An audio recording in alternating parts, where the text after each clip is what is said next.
सुप्रभात एवं जय हिंद बच्चों। मॉड्यूल 2 के अंतर्गत आज हम लोग विशेष पुरस्कार का शेष पाठ पढ़ेंगे। हम लोगों ने पढ़ा था कि कैसे साण वाली घटना हुई थी और उसके बाद जो है उसको एक नोटिस निकाली गई थी स्कूल में और कहा गया था कि सबको बताया गया था कि तपन एक उद्दंड बच्चा है। फिर इसके बाद जो है इस बच्चे को 25 रुपए का जुर्माना इस पर किया गया और भविष्य में ऐसा काम न करने की सलाह दी गई कि अगर वो ऐसा काम करता है तो उसे स्कूल से निकाल दिया जाएगा। उनके स्कूल के जो हेडमास्टर साहब थे वे एक बार शाम को जब घूमते हुए वो स्कूल से लौटते समय पद्ममुनि गांव की तरफ घूमने निकल जाते थे। एक दिन उन्होंने क्या देखा, उन्हें देखकर बड़ा आश्चर्य हुआ कि जो है ये तपन एक बूढ़ी औरत का हाथ पकड़े सिर पर टोकरी उठाए चला जा रहा है। हेडमास्टर साहब को बड़ी हैरानी हुई। उनके मन में तो यही बात थी कि बच्चा बहुत उद्दंड है, तो उनको लगा कि यह तपन जो है बुढ़िया को परेशान कर रहा है। और तो वो जाके बुढ़िया के पास उन्होंने पूछा कि क्या आपको ये बच्चा परेशान कर रहा है? अगर ऐसा कर रहा है तो बताइए। बुढ़िया ने कहा कि नहीं, मुझे तो बहुत जोरों से बुखार था और मैं तो चल भी नहीं पा रही थी। इस बच्चे ने मेरी मदद की, मेरी टोकरी उठाई और हाथ पकड़कर घर ले जा रहा है। अगर ये बच्चा ना होता तो मुझे सड़क के किनारे पड़ा रहना पड़ता। और इसके बाद वो हाँफने लगी, बीमार थी। तो फिर एक बार कुछ दिनों बाद, 2 हफ्ते बाद, हेडमास्टर साहब फिर उसी डेरे की ओर लौट रहे थे तो उन्होंने फिर एक दृश्य देखा और देखकर वे दंग रह गए। उन्होंने देखा कि जो उपद्रवी साँड़ था, जिसके कारण सारा कांड हुआ था, जिसके कारण सब तपन को सजा मिली थी, उस साँड़ की किसी ने टांग तोड़ डाली थी और तपन उसे पकड़कर कपड़े की पट्टी बांध रहा था और जंगली पौधों का रस निचोड़कर उस पर डाल रहा था, उसकी भरम पट्टी कर रहा था और उसकी आंखें भरी हुई थी। उसको बहुत दुख हो रहा था ये सब देखकर।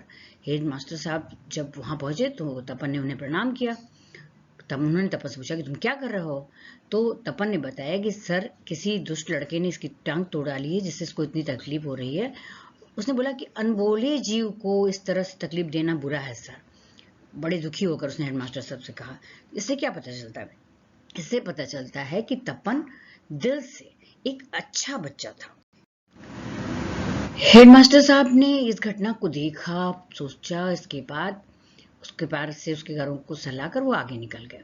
इसके बाद high school, Gyanpur high school में पुरस्कार वितरण का समारोह सभा का आयोजन होना था। सारे जो पुरस्कार पहले की भांति दिए जाते थे, उसके बाद उन्होंने एक अन्य पुरस्कार की देने की घोषणा की। विशेष पुरस्कार की व्यवस्था की गई। घोषणा की गई कि स्कूल के सबसे उत्तम चरित्र वाले लड़के को यह पुरस्कार दिया जाएगा। वह पुरस्कार महात्मा गांधी, जवाहरलाल नेहरू और लाल बहादुर शास्त्री के जीवन चरित्र की 3 पुस्तकों का था। पुरस्कार के रूप में उन्हें क्या मिलना था? इसमें महात्मा गांधी, जवाहरलाल नेहरू और लाल बहादुर शास्त्री के जीवन चरित्र की पुस्तकें थी। 3 पुस्तकें थी जो सबसे उत्तम चरित्र वाले लड़के को दी जाएगी, जो स्कूल का सबसे उत्तम चरित्र वाला बालक होगा। कार्यक्रम शुरू हुआ, सब लोग वहां पर जुटे हुए थे। सबके मन में उत्सुकता थी कि आखिर ये जो विशेष पुरस्कार किसे मिलेगा। तब तक जो है हेडमास्टर साहब ने तपन का नाम पुकारा। उन्होंने कहा कि माननीय अध्यक्ष महोदय एवं सज्जनवृंद, अब हमारे स्कूल के सबसे चरित्रवान छात्र को विशेष पुरस्कार देने की बारी है। और वह कौन है? 5वें वर्ग का तपन। उन्होंने तपन के नाम की घोषणा की। तपन का पूरा नाम था तपन कुमार हजारिका। जब हेडमास्टर की जुबान से तपन ने अपना नाम सुना तो उसको पहले तो विश्वास ही नहीं हुआ। इसलिए घोषणा सुनने के बाद भी उठकर जाने की हिम्मत उसमें नहीं थी। उन्होंने, हेडमास्टर साहब ने फिर से बुलाया, तपन कुमार हजारिका, 5वां वर्ग। तो उसे लगा कि जैसे उसे चक्कर आ गया। उसके दिमाग में भी था, सारे स्कूल में, पूरे स्कूल में सबसे बुरे लड़के के रूप में वह चर्चित था। तो जो बच्चा सबसे बुरे लड़के के रूप में चर्चित हो, उसे आज उत्तम चरित्रवान छात्र का पुरस्कार देने के लिए पुकारा जा रहा है, उसे विश्वास नहीं हो रहा था। तपन को बिल्कुल भी यकीन नहीं हो रहा था। किसी तरह से उठा हुआ अध्यक्ष के पास किया और प्रणाम किया, हाथ बढ़ाया एवं पुरस्कार ग्रहण किया। जब पुरस्कार मिला तो तालियों से सभा गूंज उठी और तपन की आंखों में खुशी के आंसू छलक आए।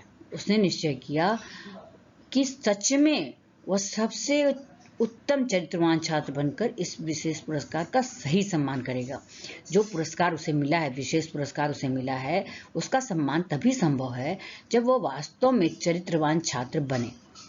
यह कहानी असमिया से अनुदित है। अनुदित माने असमिया भाषा में लिखी गई थी, उसका अनुवाद किया गया है और अनुवाद करने वाले हैं नवारुण वर्मा। आज के लिए बच्चों इतना ही। धन्यवाद। जय हिंद।